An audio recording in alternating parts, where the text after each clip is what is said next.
Salut copain, ça joue bien. L'ethnocide. L'ethnocide, c'est comme un génocide, mais sans les armes, sans tuer les gens, quoi. Comme je disais, on peut voir aussi qu'il commence par un génocide, hein. La Deuxième Guerre mondiale, il y a eu un génocide.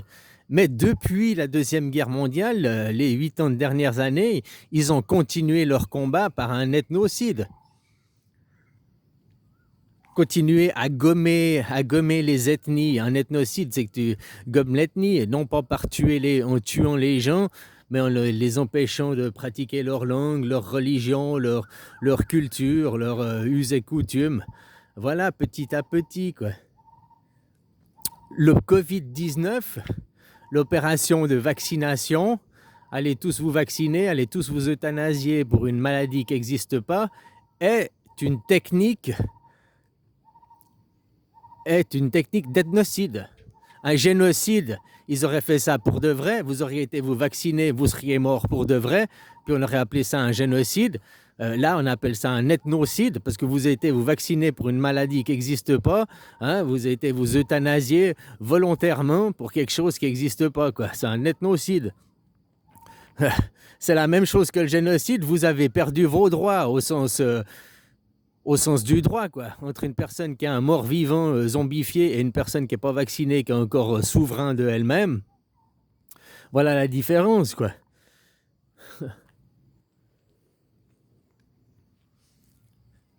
Toutes les techniques que l'on voit qui font aujourd'hui, en tout cas en Europe, hein, en Israël, avec les Palestiniens, ils font un génocide, là. Là, tu vois, c'est la haine et la violence. Mais ce qui se passe en France, ce qu'ils font depuis la Deuxième Guerre mondiale, en empêchant la liberté d'expression, en empêchant les gens de parler, en empêchant les gens d'avoir leur opinion. Tout ça, c'est de l'ethnocide. On tue petit à petit ton ethnie, on tue petit à petit ta communauté, quoi. Donc ta communauté, c'est juste toi-même. On t'empêche d'être toi. Tu dois être conforme au moule. Tu dois être, c'est le monothéiste, quoi. Qu'une seule image, tous la même chose, tous la même pensée, la pensée unique, tous interchangeables. Un seul Dieu, un seul maître. Eux, c'est pas le polythéisme, hein. Voilà, quoi. Et nous, en Suisse, justement, on a une constitution qui est contre le génocide. La Suisse, ça fait longtemps qu'on ne participe plus aux guerres. Et puis, et puis ça fait longtemps que aussi notre constitution ne participe pas à favoriser un ethnocide.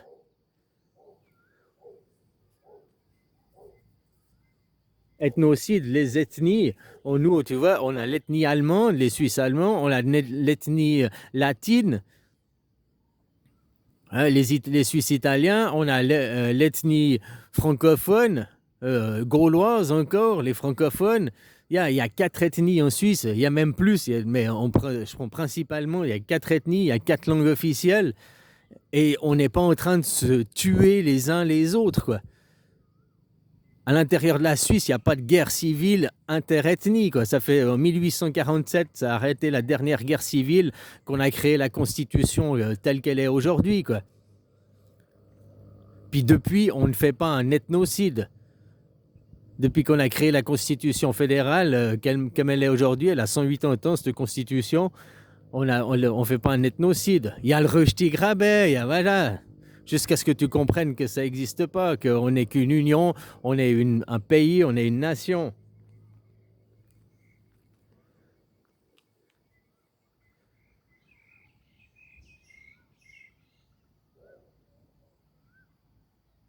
Ben voilà, le Covid-19 est une opération ethnocide.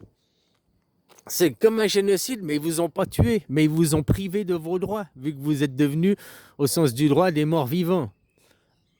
Pour eux, il y a des citoyens de seconde zone. Moi, je te le dis comme ça, machin et tout, mais eux, aussi, eux là, les citoyens, les dirigeants, le pensent pour de vrai aussi. Il y a les élus, les souverains, ils sont pas vaccinés, et puis il y a ceux qui sont croyants, qui sont zombifiés, qui sont morts vivants, ils ont été se faire vacciner. C'est les gens de seconde zone, quoi. Pour moi, la vaccination, vous avez fait votre certification de con, quoi. Vous avez votre certificat de con, quoi. Voilà. Sauf que être con, ça se soigne. Être con, t'as qu'à ouvrir des livres, et puis voilà, t'arrêtes d'être con, quoi. C'est pas, hein, être con, c'est pas une tort, c'est pas une maladie, quoi. Être con, juste voilà, remets-toi en question, puis arrête d'être con, quoi. Hein? Aller se faire vacciner pour une maladie qui n'existe pas. L'asservissement volontaire, quoi. Hein? Asservir les gens par le volontariat, quoi. Voilà, quoi. En leur implantant l'idée qu'ils ont l'obligation de se vacciner, à faire le pass vaccinal, alors que vous n'aviez pas d'obligation. Enfin, voilà, quoi. Mais depuis, on a aussi pu voir l'état des gens. Comme je t'ai dit, l'année passée, ce qu'ils ont appris, c'était perdre pour gagner. Tu vois, de perdre, de laisser Trump gagner, donc de perdre, et Trump qui a gagné, cette fois, il s'est affiché sous sa vraie identité. Sa première mandature, c'était un petit ange, je mets ça en guillemets, hein. Sa deuxième mandature, c'est tonton, quoi. C'est El Commandator, hein, avec le mouvement ICE et tout, quoi. Alors maintenant, est-ce qu'il fait une répétition, c'est de la comédie? Comme on dit, la première fois, c'est une abomination. La deuxième fois, ils ont qu'à jouer sur les peurs, remettre des photos, des clichés, faire deux, trois petites opérations, et puis dans la tête des gens, dans le collectif, il y a le rappel. Donc ils ont juste à faire la comédie et à réaviver les souvenirs, réaviver les peurs, quoi. Mais perdre pour gagner, s'ils n'avaient pas laissé perdre, donc gagner Trump, maintenant, les gens ont vu l'extrême droite, ont vu Trump, ont vu ses idées, on voit jusqu'où il veut aller. Il ne s'en cache pas, quoi. Hier, il y a une idée qui m'est venue. Là, maintenant, il veut la guerre avec l'Iran et tout. Est-ce que ce serait pas... Parce que tu vois, ils peuvent retourner leur veste. Je sais pas, tout d'un coup, je sais pas pourquoi, je me suis dit, oui, mais il est en train d'amener ses porte-avions là-bas et tout. Il veut nous faire croire qu'il veut entrer en guerre avec l'Iran. Mais l'année passée, je t'ai dit, si dans un mois, ils font la guerre, c'est la preuve qu'ils sont amis, quoi. Et non ennemis. Puis après, je t'ai dit, un mois, c'est trop court. Faut laisser 3 mois de délai, quoi. Et un mois et demi après mes paroles, ils ont fait la guerre avec l'Iran, la guerre des 12 jours, quoi. Donc c'est la preuve qu'ils sont amis et non pas ennemis, quoi. Et donc, sur cette théorie-là que l'Iran et l'Amérique sont alliés, sont amis, peut-être qu'ils veulent s'attaquer à qui? Aux Émirats arabes. Ils amènent ces avions, ils amènent tout là-bas pour s'attaquer au reste du monde ottoman, quoi. Parce que dans le monde ottoman, je suis désolé, l'Iran, c'est un exemple. Les femmes, elles ont arrêté de porter le voile, elles ont plus l'obligation de porter le voile, ils sont plus extrémistes, ils ont su mettre de l'eau dans leur vin là-bas en Iran. Contrairement, les droits de la femme sont plus respectés. Ah, ils ont encore du travail à faire. Attention, c'est pas parfait, c'est pas ce que je dis. Mais si tu compares aux Émirats arabes, l'Iran, ils sont vachement parfaits, quoi. Les Émirats arabes, les droits de la femme sont pas respectés, c'est des femmes objets. T'as vu les harems là-bas qu'ils font à Dubaï et tout ça, machin.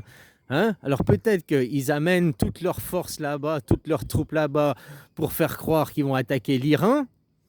Puis au final, ils vont se retourner contre les Émirats, contre tous ceux qui sont là. Parce que voilà, hein, là-bas, le droit des femmes n'est pas respecté. Ils voilent les femmes. Et je veux dire, voilà quoi. Les harems de torture, machin, ce qu'ils font aux femmes, ce qu'ils font, hein, même baiser des animaux avec des êtres humains, machin. Il y a des trucs atroces qui se font là-bas, quoi. On te parle de l'île d'Epstein, ok, c'est atroce avec les enfants, mais aux Émirats arabes, ils bouffent aussi des sacrifieurs d'enfants, puis ils font aussi des trucs dégueulasses avec les animaux et tout, quoi. Je dis, le mal, il est partout, quoi. Dès qu'il y a du pognon, les gens, ils savent pas quoi en faire, puis ils deviennent des détraqués mentaux, quoi. À croire que le fric te fait devenir débile, quoi.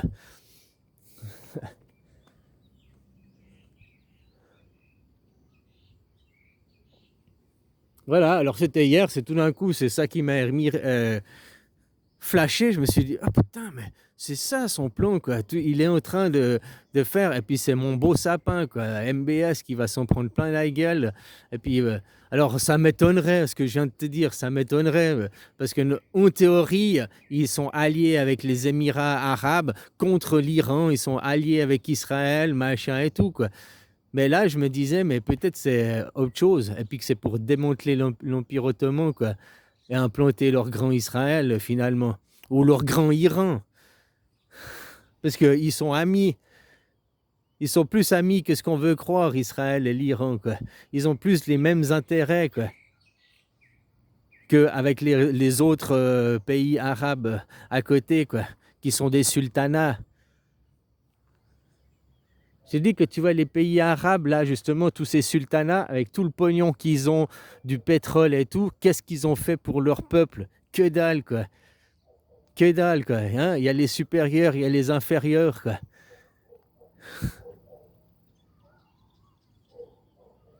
Ouais, c'est peut-être ça, un retournement de situation. Ça serait beau, quoi. Voilà, pour finir de démonter cet empire ottoman, quoi. Ceux qui se coupent le bout du, hein, voilà, quoi.